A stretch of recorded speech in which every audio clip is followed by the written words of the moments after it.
Bom dia, boa tarde, boa noite. Começando mais um episódio do Impacto na Encruzilhada, episódio número 234. Uma breve análise de conjuntura. Época de vacas magras.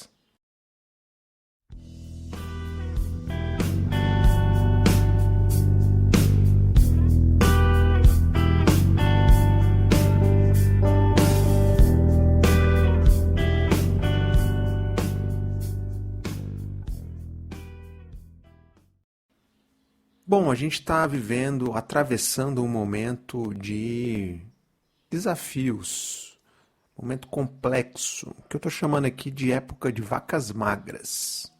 Afinal, a gente tem uma maior disputa por menos quantidade de recursos na fantástica fábrica do impacto. A gente tem uma conjuntura geopolítica para lá de desafiadora, dentre outros fatores que a gente vai dar uma destrinchada aqui. Mas antes, deixa eu me apresentar.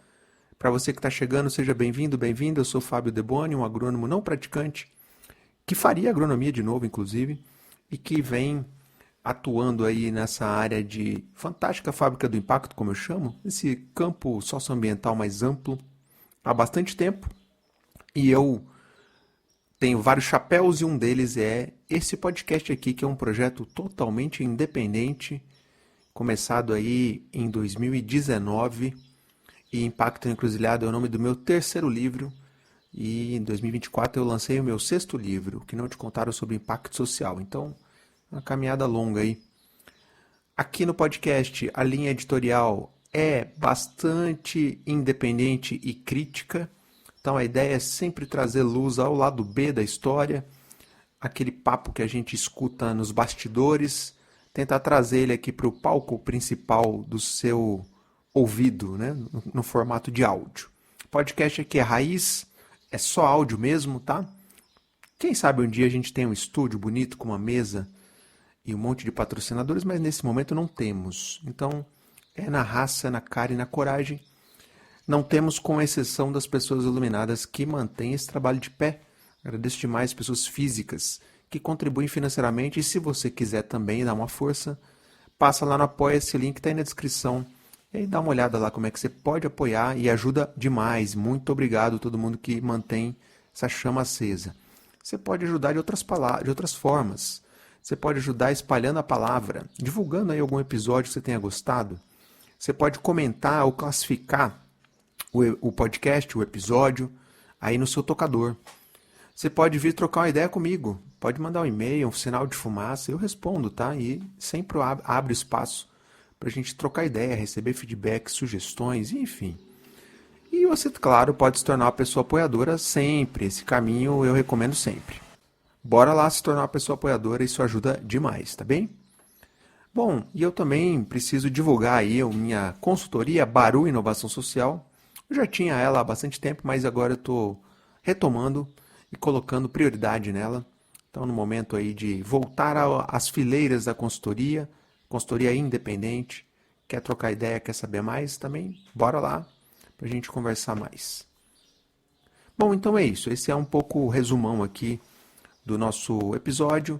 Uma breve análise de conjuntura, época de vacas magras. Então, sem mais delongas aí, partiu pro episódio.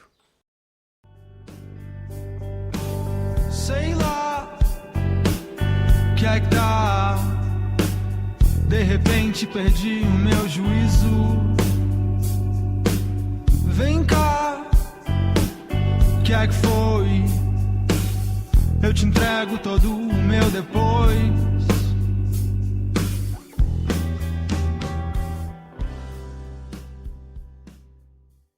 Pois bem, dizem que é na época de crise ou de vacas magras, como eu estou chamando aqui, que a verdade vem à tona, que é na seca do rio que aqueles objetos que estão lá no fundo aparecem.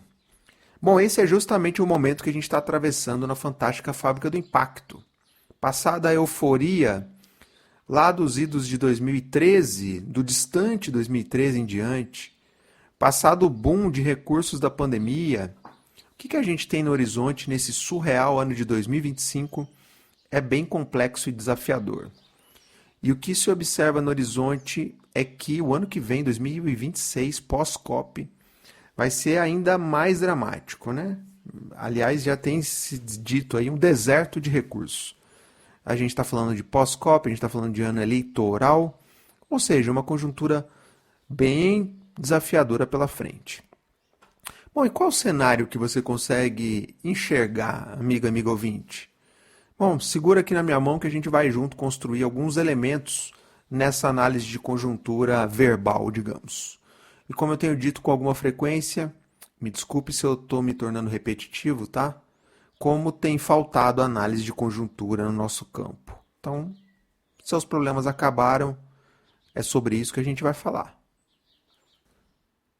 Bom, então que essa análise que a gente vai construir aqui ao longo do papo possa servir de inspiração a você, amigo ouvinte, para você propor outras análises aí nos espaços por onde você circula, trazer outros pontos de vista, fazer contrapontos, enfim, expandir a visão que a gente precisa sempre, né?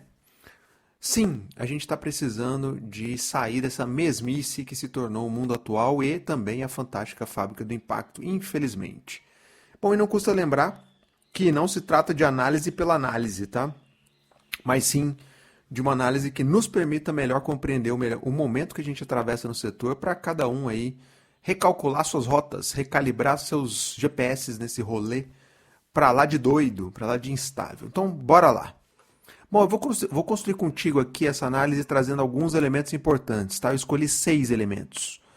Primeiro, o fator geopolítico, segundo, o fator econômico, depois anímico, depois narrativas, depois senso coletivo versus individual e depois visão curto-prazista. Então, bora comentar sobre cada um deles aqui na sequência. Bom, o primeiro fator é o fator geopolítico. Bom, começo por ele primeiro porque reconheço aqui que eu adoro política e geopolítica e eu acho que olhar com mais profundidade para esses elementos ajuda a gente a compreender melhor o tal movimento das placas tectônicas e a direção do vento aí no mundo, né? Do mundo, no país, na nossa área de atuação e por aí vai. Embora muita gente da fantástica fábrica do impacto não curta falar sobre política, acho até que a galera ainda insiste naquele cosplay do isentão, né? Do neutro, sabe? Mas eu te digo que mesmo quem tenta ficar na tal neutralidade já assume uma posição política, né? Isso é muito óbvio para muita gente. Bom, um elemento crucial aqui é o início do governo Trump e o desmantelamento da USAID. Já falamos sobre isso aqui em episódio específico sobre a USAID. O desmonte da USAID é um elemento simbólico que reorganiza o tabuleiro global e nacional de diversos atores que operam aí no campo da filantropia, da cooperação internacional, dentre outros. A partir dela, o que se vê, e está longe do fim esse processo, tá? Por isso, noto que 2026 ainda nós vamos viver um reflexo disso, tá? Mas o que a gente vê a partir do desmonte da USAID é, primeiro, um recuo bastante evidente da agenda de ESG, diversidade, equidade e inclusão, por parte do setor privado. Essa inflexão ela é sobretudo política, porque ela busca reconectar o capital a quem está no poder, né? E nesse momento, nos Estados Unidos, mas em outros países também, a extrema-direita está em alta, né? Então, faz sentido parte do capital se alinhar a quem está dando as cartas no tabuleiro geopolítico global, não é mesmo? Esse é um primeiro elemento, né? Obviamente, essa inflexão do setor privado gera diversos efeitos. Um deles, também bastante nítido, é o recuo da filantropia global, que passa a assumir uma postura mais cautelosa sob aquela desculpa do, entre aspas, redesenho estratégico, e evitando assim manter apoio a agendas mais alinhadas a esses temas, ESG, diversidade, defesa de direitos, dentre outros. Bom, e claro, né, o desmonte da USAID também gera um efeito cascata junto a outras agências de desenvolvimento. Parte delas se aproveita desse fato para também recuarem, tanto em termos de aporte de recursos, quanto em determinadas agendas mais, digamos, bola dividida. E o pano de fundo no contexto da Europa segue sendo a guerra, né, Ucrânia e Rússia, e o aumento escandaloso no investimento em defesa e a consequente redução na disponibilidade de recursos para financiar desenvolvimento, sobretudo no sul global. Esse é um pouco o cenário que está posto, né? Não precisa ser nenhum grande especialista para um pouco visualizar isso que eu estou trazendo, né? Então são algumas peças, né, que compõem um pouco desse tabuleiro, né? Que, obviamente, é bastante desfavorável a nós. Nós quem, cara pálida? Nós, profissionais que atuamos nesse campo de direitos, no campo socioambiental, no campo de impacto, sobretudo no sul global. Então, obviamente, esse cenário desfavorece a nossa luta, a nossa atuação. Bom, e esse contexto deságua no Brasil e traz reflexos bastante evidentes por aqui, né? Vamos dar uma conferida neles aqui. Não leve a mal, mas é que hoje deu vontade de me isolar, me jogar nessa estrada. Quem me buscar, não repare no estrago. Bom, a filantropia nacional, que é marcadamente corporativa, ela lida com os efeitos dos recuos já traçados aí no cenário internacional. Então, investimentos são suspensos sob o argumento de um momento meio incerto, né? Melhor esperar e tal. Você sabe, o mercado tem vida própria, né? As tarifas, aí, os tarifaços ajudam a dar contorno ainda mais dramático a esse cenário já bem complexo que a gente já está atravessando. E, por a gente ter um campo filantrópico nacional marcadamente corporativo, o que eu quero dizer com isso eles estão vinculados à atuação de grandes empresas, por meio de seus institutos e fundações de um modo geral. Bom, é de se esperar que a parte mais independente e mais familiar, que integra também esse campo, essa parte também sinta os efeitos dessa redução de recursos e dessa inflexão temática. Sim, sempre temos exceções, que bom, mas por enquanto seguem como exceções. Bom, fazendo um rápido parênteses aqui, amiga e ouvinte, a filantropia familiar no Brasil tende a copiar o modus operandi, o comportamento de institutos corporativos. Daí sua pouca ousadia para assumir posicionamentos mais enfáticos, sobretudo em momentos de conjuntura como esse. De novo, de uma maneira genérica aqui, tá? Bom, para o nosso alento, ainda é possível contar com alguma abertura e algum apetite do governo federal em termos de disponibilização de recursos públicos para temas socioambientais, cultura, dentre outros temas. Se a gente estivesse no governo anterior e a gente estivesse no governo anterior atravessando essa conjuntura, a gente estaria numa situação ainda mais dramática em termos de aporte de recurso público para esse enfrentamento desse cenário para lá de complexo que a gente está trazendo aqui. Bom, e nessa inflexão que a gente está presenciando, de recuos no apetite a apoio a certas agendas e no recuo na disponibilidade de recursos, nos resta seguir acompanhando esse quadro e buscando alternativas a ele, tarefa longe de ser trivial, convém lembrar. E você, o que você está enxergando no fator geopolítico? Comenta aí, traz pra gente, amplia aí a nossa discussão. Bom, temos um segundo elemento aqui da nossa análise, que é o fator econômico. A tempestade perfeita que a gente traçou no cenário geopolítico resulta, obviamente, numa crise de financiamento para o amplo campo da sociedade civil, que já não vinha bem das pernas, mas agora se depara com um contexto mais difícil ainda. Bom, se historicamente, né, boa parte desse campo da sociedade civil já lidava com a escassez de recursos, obviamente a gente está num momento de piora, né, de vacas magras. Já não tem mais recurso da cooperação internacional, né, como havia antes. O setor privado fechou a torneira e parece direcionar ainda mais os temas e geografias que ele quer financiar e, obviamente, tudo que ele não quer financiar. A filantropia familiar nacional segue tentando encontrar seu lugar, às vezes tentando um pouco vestir o cosplay de instituto corporativo, às vezes como um ator independente, propriamente dito, mas em geral pondo na mesa muito menos recursos do que ela poderia ou deveria. Em momentos de crise, como é que a gente está atravessando, era de esperar que a filantropia familiar fosse abrir o caixa e dispor de mais recursos, mas parece que está ocorrendo o contrário, né? Que é dando aquela retraída, se fechando, e eu até entendo a nível de demanda, de assédio em cima desses atores é gigantesco. Mas, por outro lado, o setor esperava uma atitude um pouco mais aberta, disponível, mais ousada. E a filantropia independente segue a sua caminhada, fazendo as suas coisas, tocando seus projetos, suas estratégias de financiamento, mas também analisando o cenário para redefinir seus focos, suas estratégias de atuação.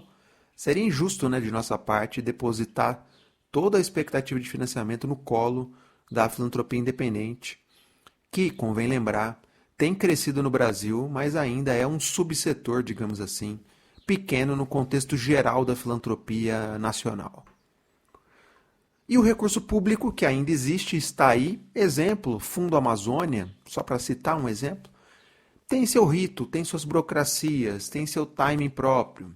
E diante da sua complexidade, tende a favorecer aquelas organizações com mais musculatura institucional. Organizações menores, mais novas, mais frágeis, em geral, têm muita dificuldade de acessar esses recursos. Bom, e aqui a gente tem uma jabuticaba brasileira, né? Mais uma, aliás, né?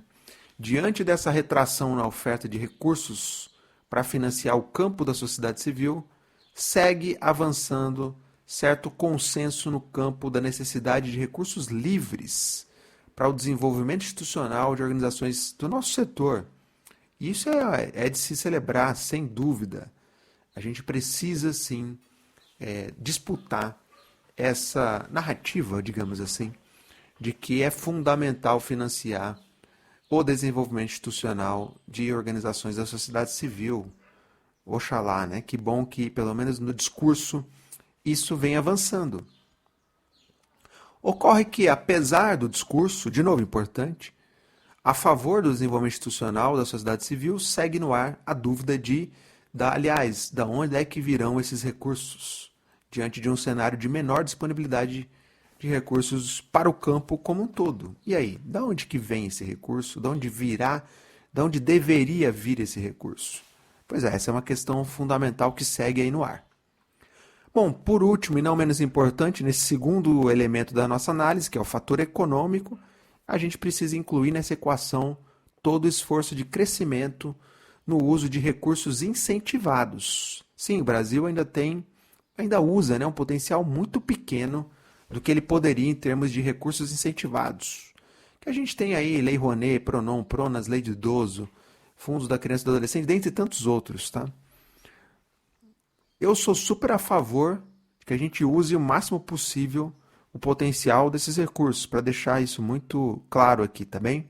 O que me pega é observar com certa facilidade institutos corporativos, ou seja, parte significativa da nossa tal filantropia nacional, que foram criados, esses institutos corporativos foram criados para mudar o mundo, para gerar uma série de impactos, e eles acabam meio que obrigados ou constrangidos pelas suas empresas mantenedoras a só atuarem com projetos incentivados. Procure por aí, faça suas próprias pesquisas, você vai encontrar com certa facilidade isso que eu estou dizendo. Sabe como é que é, né? Muitas empresas querem criar seus institutos, aqueles institutos que levam a sua marca, que funcionam dentro das estruturas corporativas, mas que são tratados como se fossem uma spin-off de seus negócios. Em outras palavras, o instituto tem que se pagar. E daí, um caminho bastante previsível e óbvio é que o instituto passe a captar recursos e assim o instituto corporativo, que deveria financiar a sociedade civil, passe a disputar recursos com parte dessa mesma sociedade civil que ele deveria fortalecer. Cara, isso é surreal, mas é super comum e a gente observa aí no setor sem a ajuda de aparelhos, tá? A olho nu você consegue enxergar isso. Outro movimento bastante comum e também bastante discutível é o Instituto Corporativo passar a ter em seu portfólio de atuação apenas projetos incentivados. Vou dizer de novo, apenas projetos incentivados. Em outras palavras, funciona mais ou menos assim. A empresa mantenedora não quer pôr dinheiro do seu próprio bolso no instituto que ela mesma criou, porque quis criar, ninguém a obrigou a fazer isso, convém lembrar. Daí ela cria um instituto, faz um barulho danado, uma espuma danada e depois não destina um orçamento próprio para o instituto existir.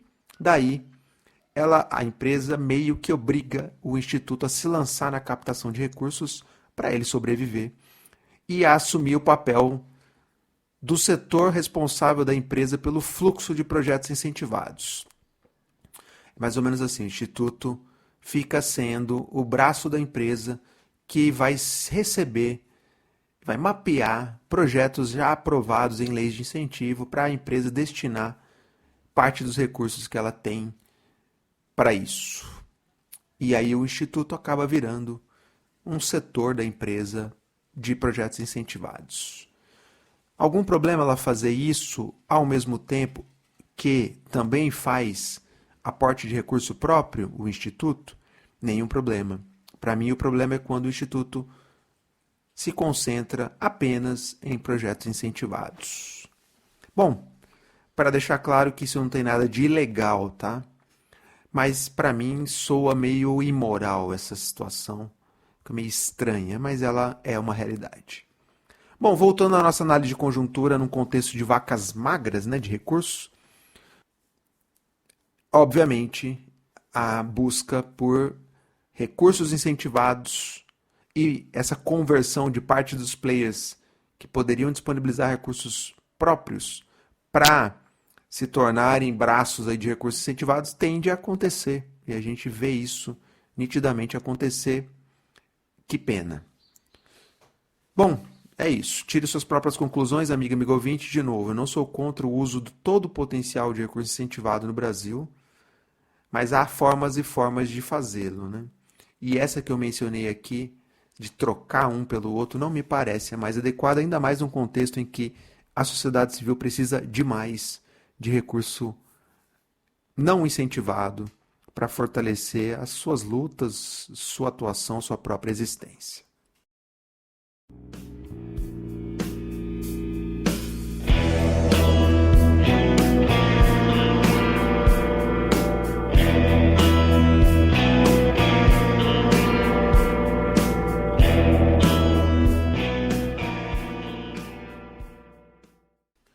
Bom, chegamos ao terceiro fator, que é o fator anímico. Bem, não é de se espantar que a junção do fator geopolítico com o fator econômico resulte numa evidente piora no ambiente anímico do nosso campo. Somado a ele, todo o contexto de precarização laboral, de maior individualização e maior velocidade e superficialidade nas relações sociais e também no mundo digital. Tudo isso junto e misturado resulta, a meu ver, num ambiente anímico bem desafiador a todos nós que atuamos nesse campo. Quando a gente está falando de anímico, eu estou falando de algo que diz respeito à alma, ou relacionado à alma. Tem a ver com aquela parte imaterial do ser humano, com o espírito, próprio da vida, das manifestações corporais. Então, estou falando basicamente, em outras palavras, é aquela energia que vem de dentro da gente e que mantém a gente aceso, ativo em nossas vidas, em nossa área de atuação. Quando eu estou falando de anímico, é disso que eu estou falando, tá?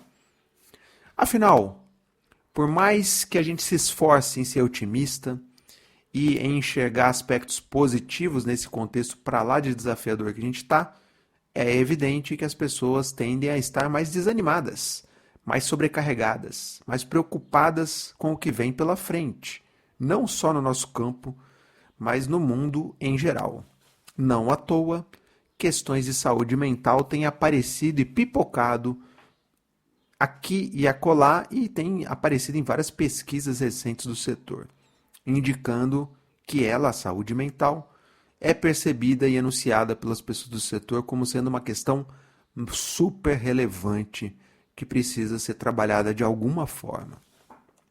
E como é que a gente segue com a nossa potência transformadora devidamente abastecida num contexto como esse? Aliás, é justamente num contexto como esse, mais desafiador, de vacas magras, lembrando, que a gente precisa estar com as baterias ainda mais cheias, mais potentes, porque a gente precisa manter o nosso ânimo no nível maior possível. Senão a gente desmorona junto com o contexto e o mundo que está desmoronando aí a olhos vistos. É nesse momento que a gente mais precisa de apoio, que a gente precisa dar a mão pro coleguinha ali e se fortalecer e não dobrar a nossa aposta na competição. Bom, isso me ajuda a explicar para mim mesmo, tá? Porque eu ando com uma certa preguiça de circular nos eventos do setor. Acho que muitos que me escutam também. Não sei se acontece com você, amigo ouvinte, mas comigo acontece muito. E sim, eu sei que a gente tem que circular nos eventos do setor para ser visto, para ser lembrado, para se conectar, para reencontrar pessoas queridas. Tudo isso eu sei e certamente você também sabe, amigo ouvinte. Mas que dá uma preguiça, dá, não é mesmo? Tem me dado preguiça de escutar falas, em geral, muito descoladas da realidade, tentando trazer um ambiente anime, como eu ver, artificial demais, cor-de-rosa demais.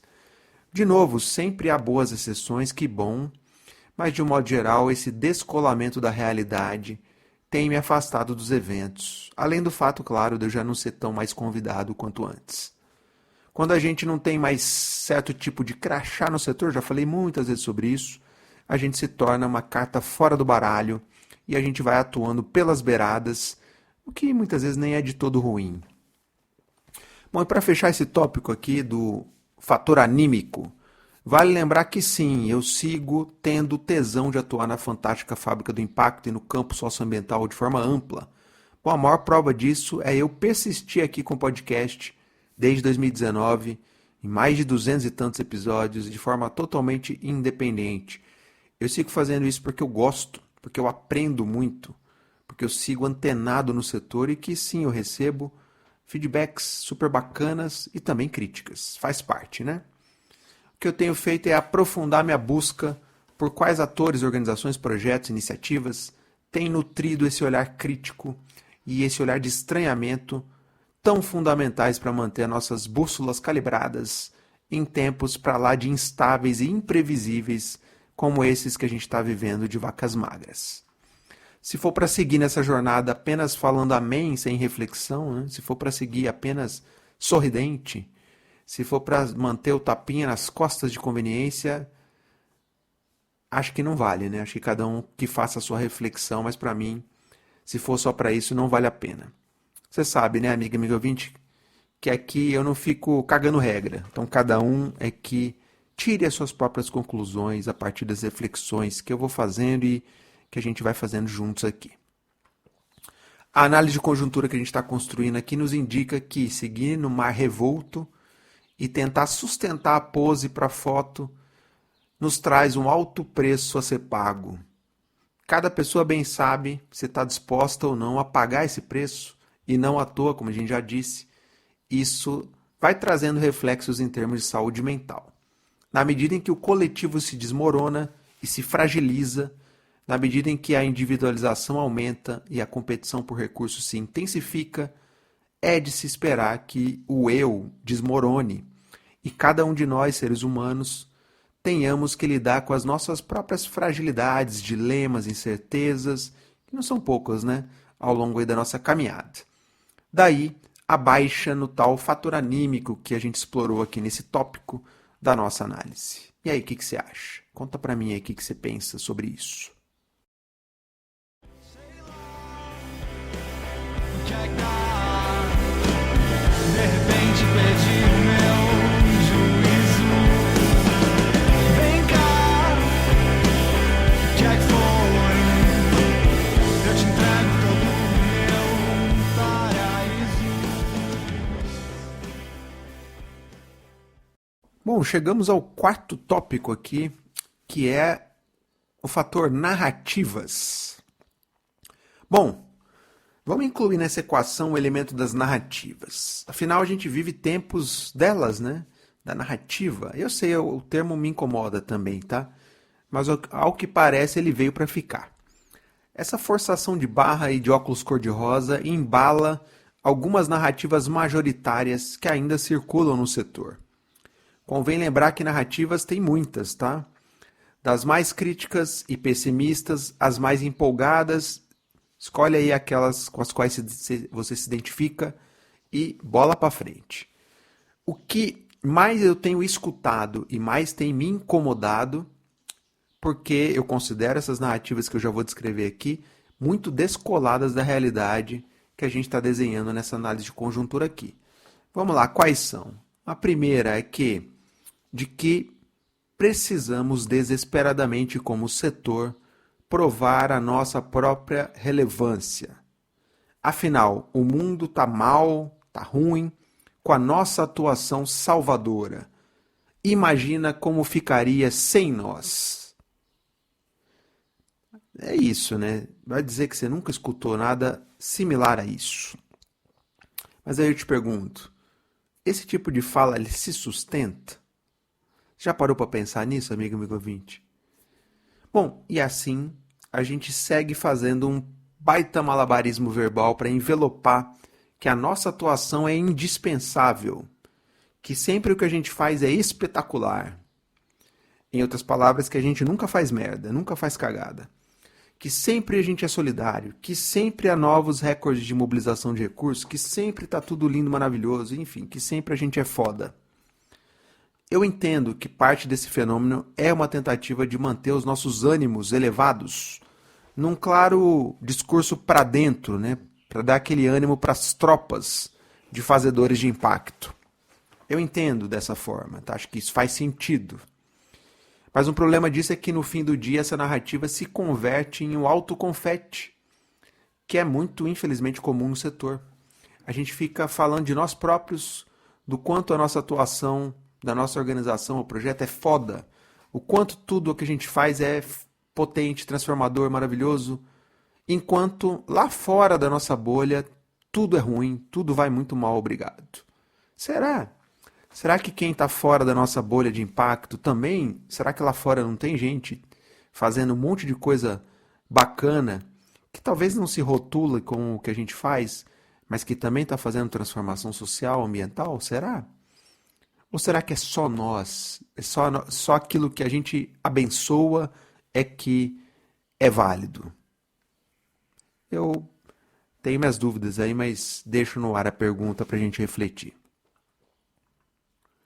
Bom, outro ponto aqui da narrativa é que, mesmo num contexto de redução significativa na oferta de recursos, a gente ainda escute a pérola do sobram recursos, faltam bons projetos. Pô, fala sério, né? Essa é a típica fala da abundância, enquanto a realidade está nos mostrando uma brutal escassez. Bom, e um parênteses necessário aqui. Para aquela meia dúzia de organizações bem relacionadas do setor, sim, segue havendo abundância de recursos. Mas, para a grande maioria das organizações do setor, sobretudo as de pequeno porte e as mais distantes do eixo Rio-São Paulo, o cenário é de uma escassez crônica de recursos. Bom, isso não significa que elas não têm sido capazes de implementar estratégias próprias e criativas para mobilizar recurso, para manter seu corre. O ponto é como é que esse papo de que sobram recursos recai sobre esse contingente de organizações que lida na prática com a escassez. E eu fico feliz por não ouvir com tanta frequência quanto anos atrás essa fala do sobram recursos, faltam bons projetos, mas vira e mexe ela ainda ecoa por aí. Outro aspecto fundamental, ao meu ver, é a conformação dos discursos de parte das organizações da sociedade civil para torná-las mais palatáveis ao mercado e, assim, elas terem mais chance de viabilizarem parcerias com o setor privado. Para isso, é preciso dar uma suavizada no seu pitch. Sabe aquele pitch muito ativista? Ele tem que ficar mais neutro, entre aspas, mais técnico, mais gerencial. É preciso se vender como sendo aquele player mais eficiente, com melhor custo-benefício. A outra face desse fenômeno são aquelas OSCs que justamente dobram a aposta em seus discursos mais combativos e mais ativistas, e inclusive cobrando parte dos investidores sociais privados a apoiarem as suas causas. Então a gente está vendo dois polos aqui. De um lado, a sociedade civil que se volta a ser um braço do mercado, e outro é aquela que dobra a aposta no discurso combativo.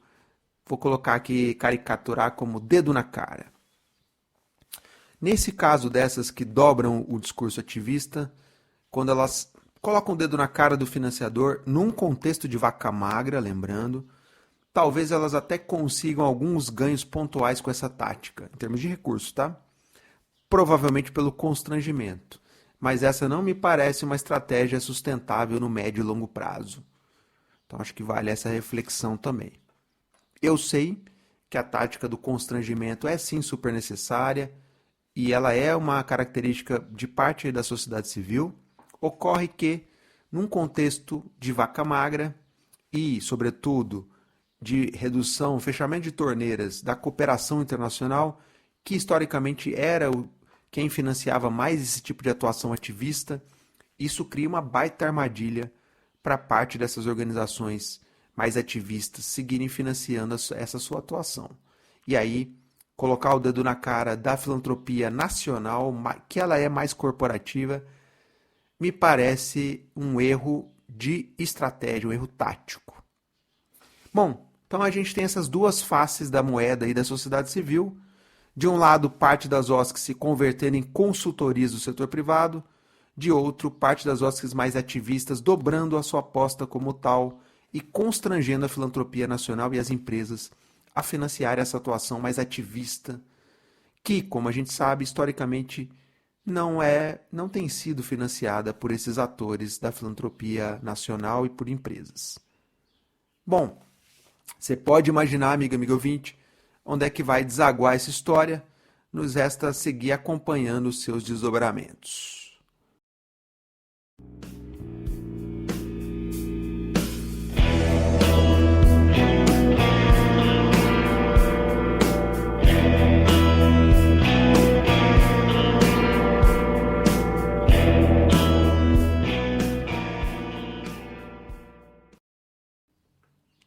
A questão fundamental para mim é que há um evidente dilema aqui. A busca por um falso equilíbrio entre embarcar em narrativas mais otimistas e mais bem aceitas pelos financiadores, pelo mercado, de que está tudo bem, de que a nossa organização é uma ótima gestora, etc., versus lidar com as narrativas mais críticas e mais pé no chão da realidade socioeconômica do Brasil, desse Brasil periférico, desse Brasil profundo. Nessa realidade, o mar não tapa peixe e as organizações que ainda atuam com certa profundidade em certos territórios seguem lidando com demandas sociais complexas e num cenário de piora. E o dilema passa por como essas organizações podem ter uma narrativa dupla, de um lado se vendendo aos financiadores como eficientes, como boas executoras de projetos, como solucionadoras, e de outro, como quem não se vendeu ao sistema e como quem não virou as costas para as comunidades e os territórios que elas atendem. Bom, num contexto de crise geopolítica e econômica, essa estratégia dupla se torna ainda mais premente e mais complexa de ser executada. Bom, o quinto elemento aqui da análise é senso coletivo versus farinha pouca, meu pirão primeiro. Bom, num contexto de menor disponibilidade de recursos, a gente espera que aflore em nós e em nossas organizações que são humanas o lado mais selvagem da sobrevivência nesse caos aí que a gente está vivendo. Daí o ditado farinha pouca, meu pirão primeiro. Bom, e isso é facilmente observado no campo que a gente está. Você pode observar isso na imagem simbólica do aquário com menos peixe e mais gente pescando, ou no lado do mercado de trabalho do setor, de anúncios de vagas mais arrombadas, mais precarizadas, do que em tempos de vacas gordas, não é mesmo? Atualmente se busca, só para dar um exemplo, um diretor executivo para uma organização da sociedade civil, um diretor executivo que faça chover, que traga seus contatos, que capte recursos para viabilizar, inclusive, o seu próprio salário, e que também tire a organização do buraco a escandalosos R$6.000 por mês no contrato PJ. Já vi várias vagas dessa, tá? Com todo respeito e apenas a título de comparação aqui, tá? Um motorista de carro de aplicativo tira mais do que isso limpo por mês e com uma carga de responsabilidade muito menor. Bom, nesse contexto de maior escassez, fica mais difícil sustentar algumas crenças do setor, de que somos solidários, de que colaboramos entre nós e por aí vai. Com o modo sobrevivência institucional ativado, as organizações vão lutar com unhas e dentes para manter seus projetos e seus financiadores e farão qualquer negócio para não dar brecha para o coleguinha de ecossistema, que também é seu concorrente, a ocupar esse espaço.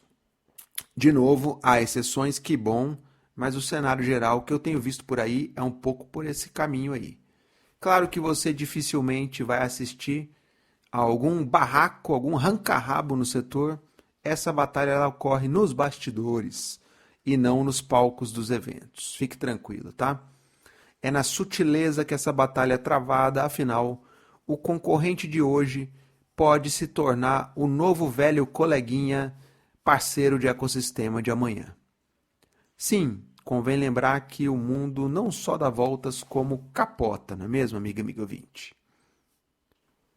Tá, mas eu venho me perguntando com sinceridade, como é que a gente constrói real colaboração num contexto de escassez de recursos como esse que a gente está atravessando?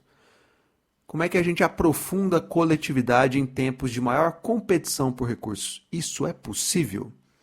Sim, eu acredito que sim, é possível. E isso seria o que a gente deveria buscar construir no campo. Afinal, sou mesquinho só quando me faltam recursos ou ser mesquinho é o princípio que é praticado independente da situação? Refraseando aquele ditado popular, que diz assim, a ocasião faz o ladrão, para a ocasião revela o ladrão, que sempre existiu, estava lá, mas a vaca magra fez ele aflorar. Será? O que você acha? Você acha que dá para aprofundar colaboração em tempos de vacas magras? Bom, se você tem história sobre isso, de cooperação em tempos de crise, me conta, adoraria trazer e a gente compartilhar aqui com os nossos ouvintes. Bom, e para fechar, o sexto elemento da análise aqui é a visão curto-prazista. Sim, a gente precisa falar dessa visão de curto prazo que chegou com tudo no setor. E ela vem na esteira de uma sociedade cada vez mais veloz, sem tempo para nada, famoso sem tempo, irmão. É a era do tudo para ontem. É tudo para manter a organização e sua equipe respirando por aparelhos. É sobre o famoso vender o almoço para pagar a janta. E nesse afã equivocado curto-prazista, é de se esperar que a gente esteja aberto a fazer qualquer negócio para o escasso recurso que há no setor. Será? Se tiver que fazer dancinha, a gente faz. Se tiver que vender a mãe para conseguir mais recurso, a gente vende. É mesmo? Será? Se tiver que prometer um caminhão de entregas que a gente sabe que não vai conseguir entregar, a gente promete. Será?